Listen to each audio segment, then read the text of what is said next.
ઈ તો હંધુય માંગ્યું, પણ તું આમ કરીને હું ગોતસ? ઈ કે તાર બા કોક ભેગી ભાગી ગઈ એને ગોતસ? ઉપાધિ કરમાં બેટા શેફ છે સાથે જ છે. મધુરમભાઈ પાસે પાણીપુરી ખવડાવવા લઈ આવ્યો છું, હમણાં ઘરે મૂકી જાવ. બાકી તું આમ ખારો થઈને આમ ગોતમાં. ઠીક હે. અને હા, તારા માટે એક મસ્ત શાયરી લખી છે.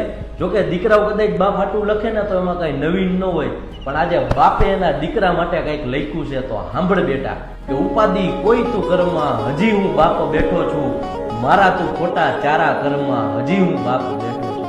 કે ઉપાધિ કોઈ તું કરમાં, હજી હું બાપ બેઠો છું, આ ધૂણવાના ખોટા ચારા કરમાં, હજી હું બાપ બેઠો છું. કે તારી માનો પગ લઈને ખંભે ઘાલી દઉં ગચ કરતો, હજી હું બાપ બેઠો છું. કે તારી ખુશીઓ માટે લડવા, તારી માને રાત દી કરવા, હજી હું બાપ બેઠો છું, હજી હું બાપ બેઠો છું. બોલો વાહ વાહ. ગોરી પરથી બળોદી પગ ઠક